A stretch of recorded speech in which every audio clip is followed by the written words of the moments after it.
Long before dawn painted the horizon with its first pale hues, Harriet stirred from her bed.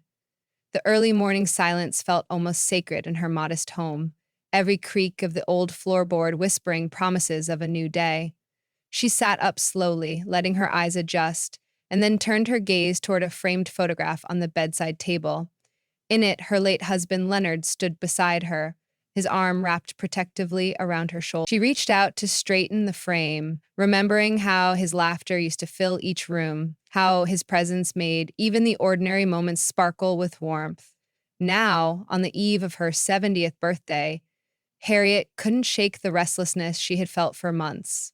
Ever since Leonard's passing 2 years prior, her days had blurred together in a quiet rhythm. But today, she had awakened with a sense of resolve that made her heart flutter with both excitement and nerves. Her mind drifted back to the conversation that planted this new seed of determination. A few weeks earlier, while flipping through the local newspaper, Harriet had stumbled upon an announcement for the annual community marathon taking place in 6 weeks' time. She remembered how Leonard often talked about someday running it with her, even joking that they could be the oldest sprinters in town, though both of them knew a marathon was hardly a sprint. But we'll do it hand in hand, he used to say, his eyes crinkling at the corners. They never got the chance. Life spun them in different directions, a busy family to care for, a small bakery to keep afloat, and then his health began to decline. The day Harriet came across the marathon notice, she felt Leonard's unspoken encouragement, as if he were gently nudging her forward. She decided, almost on a whim, that she would sign up. This marathon would be a tribute to him, a way of reminding the world and herself that their love story still pulsed with life. Her children had mixed reactions when she shared the news. Her son, Andrew, expressed concern. Mom, I think it's wonderful that you want to be active, but a marathon is 26 miles. That's a lot for anyone, let alone. He stopped himself before uttering words he knew would sting. Let alone someone your age, Harriet completed with a small smile. She understood his worry. After all, it wasn't every day a grandmother in her twilight years announced she was training for a marathon. But Harriet also sensed a spark in Andrew's eyes, a mixture of pride and wonder at her resolve. Her daughter Evelyn reacted more enthusiastically. Dad would be so proud, she declared, hugging Harriet so tightly that Harriet's reading glasses nearly toppled from her face. In that moment, Harriet felt Leonard's presence again, as real as the comforting weight of her daughter's embrace. Determined to begin, Harriet laced up a pair of sneakers that had gathered dust in her closet and headed out for her first jog in decades. She started down the short gravel path between her house and the main road, the spring morning air gently brushing her cheeks. Her joints protested with every step, reminding her she was no longer the spry 20-year-old who once ran carefree on the high school track. She persevered, slowing to a walk when needed, pushing herself just enough to feel that good burn in her legs. With each forward stride, she pictured Leonard cheering her on. Despite the initial aches, something inside her felt lighter and freer than it had in a long time. Over the next few weeks, Harriet maintained a training schedule in spite of unpredictable weather and the everyday demands that came with being a mother, grandmother, and a lively presence in her community. Every morning, she stepped outside and gently tested her muscles on the sidewalks of her familiar neighborhood. A simple routine formed, walking for a few minutes, jogging for a minute or two, then walking again. Gradually, these intervals grew in length, and the boundaries she believed age had imposed on her began to expand. She marveled at the resilience of the human body and the miracle of motion. It wasn't that she didn't feel tired, she surely did. But each day she discovered a fresh well of determination fueled by memories of Leonard's vibrant spirit. Casual observers quickly noticed Harriet's new habit. Children riding bikes to school offered cheerful waves, sometimes dismounting to jog alongside her for a short portion of her route. Neighbors tended to greet her with supportive thumbs up or calls of, "Looking good, Harriet." The local mail carrier, Mr. Gomez, began timing his deliveries so that he could walk beside her for a block or two, asking about her progress and sharing tips about post-run stretches. Harriet never sought the attention, but she welcomed it. It felt like a warm blanket of community acceptance that encouraged her to persevere. Soon, word spread that Harriet was planning to enter the marathon in Leonard's memory, and people rallied around this extraordinary aim. The modest act of Emma, a neighbor's teenage daughter, offering her an extra pair of running tights just so Harriet could be more comfortable, spoke volumes about how Harriet's endeavor was igniting a spirit of unity. In the midst of all this growing support, Harriet still found herself confronted by doubt.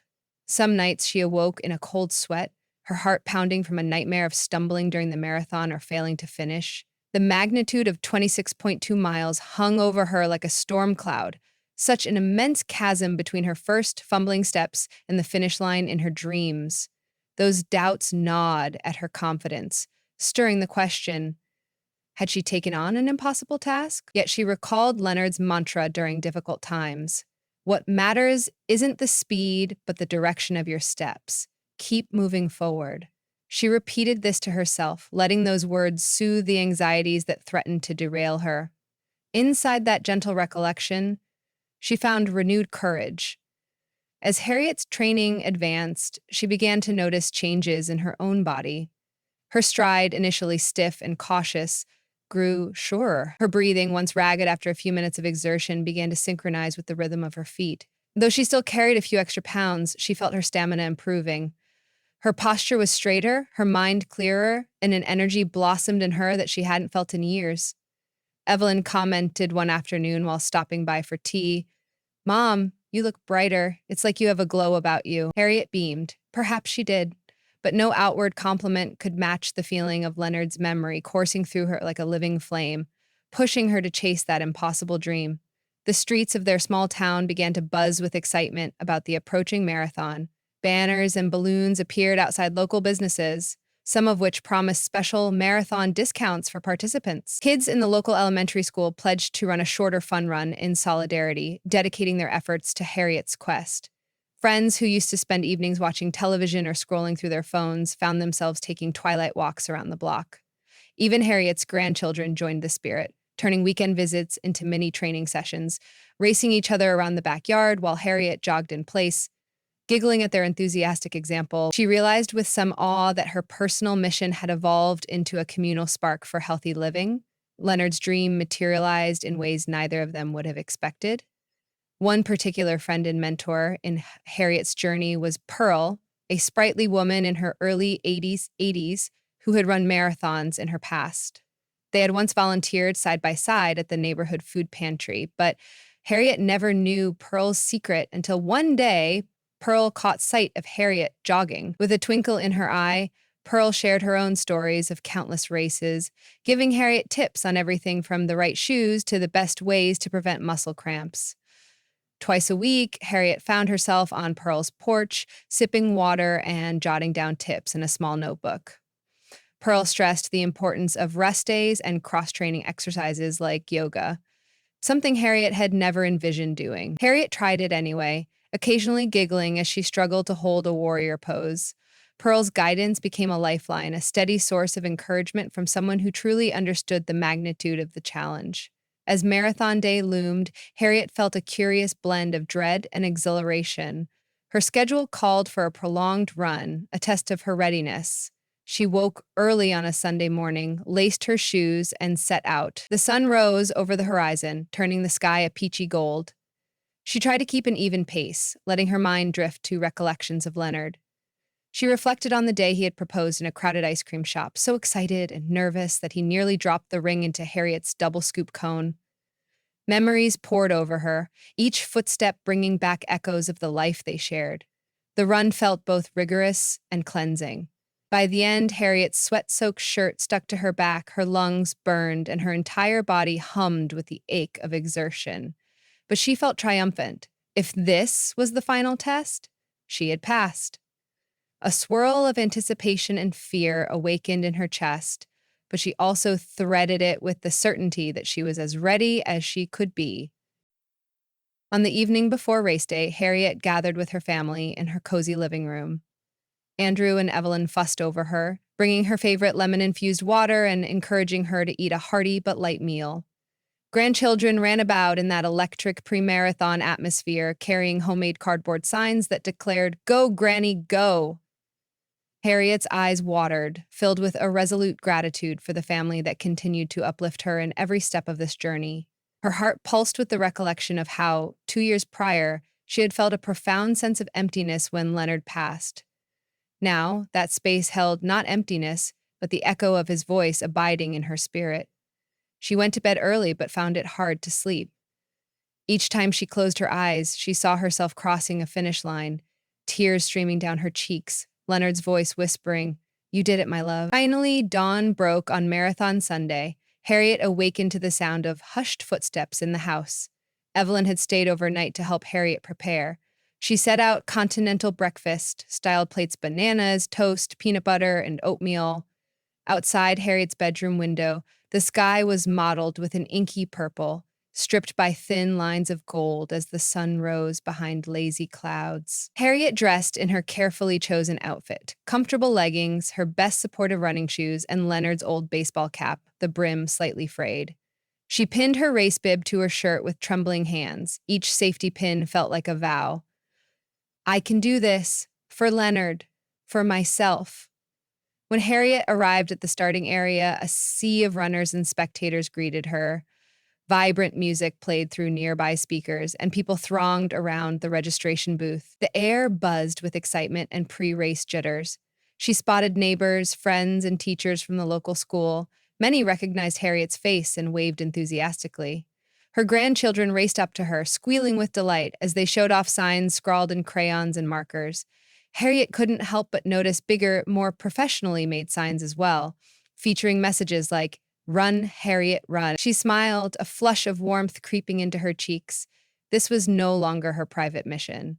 It was a celebration of love and determination that spanned the entire town. The starting gun fired, and a wave of motion carried Harriet forward.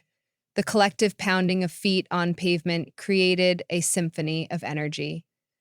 Thousands of hopes, dreams, and personal stories merging in one determined current. Harriet kept to her own pace, mindful of Pearl's advice: go slow in the beginning, don't let the excitement pull you too fast. She felt a bit of anxiety melt away as her legs found their familiar rhythm. In the first few miles, other runners occasionally recognized her from local news articles or neighborhood chatter. Some whispered encouraging words, others patted her on the shoulder as they passed. A young woman named Melissa matched Harriet's pace for a time. "You're so inspiring," she breathlessly admitted. "I was debating not coming today, but seeing you convinced me." Harriet smiled, speechless for a moment by the magnitude of this shared experience. They exchanged short sentences between breathless strides, forging a fleeting but meaningful bond. Harriet reached the halfway mark feeling tired but surprisingly resolute. Crowds lined the streets, cheering and offering cups of water or energy drinks.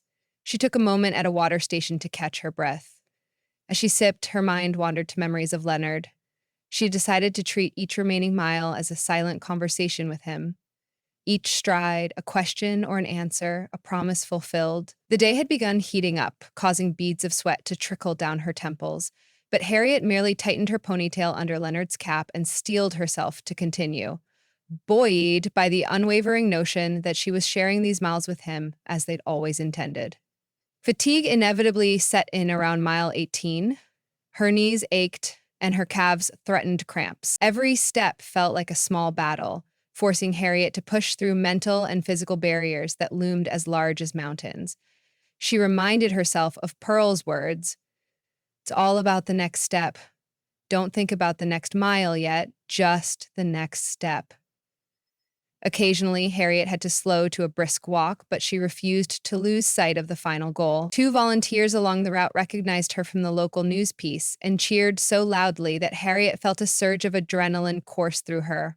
Once again, she began to jog, lips parted in a determined grin. She thought of Andrew's apprehension, Evelyn's unconditional support, and the faith her grandchildren placed in her.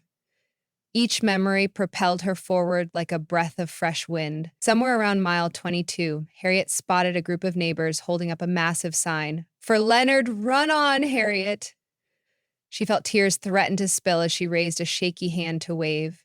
She forced one foot in front of the other with renewed purpose, picturing her husband's face, the lines around his eyes when he smiled.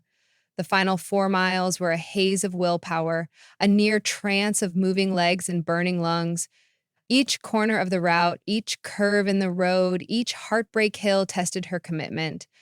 But Harriet never once considered quitting. She knew that, despite the tightness in her muscles, her heart soared, guided by love that transcended exhaustion. The final stretch opened before her like a promise.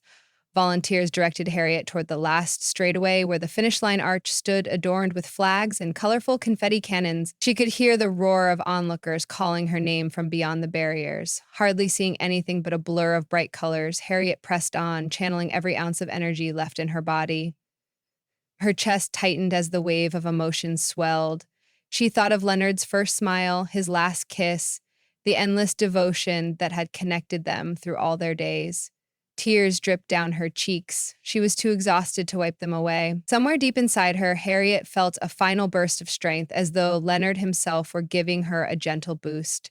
She leaned forward and crossed the finish line, her arms raised high, adrenaline singing in her veins. For a moment, Harriet stood still, inhaling the reality of what had just happened.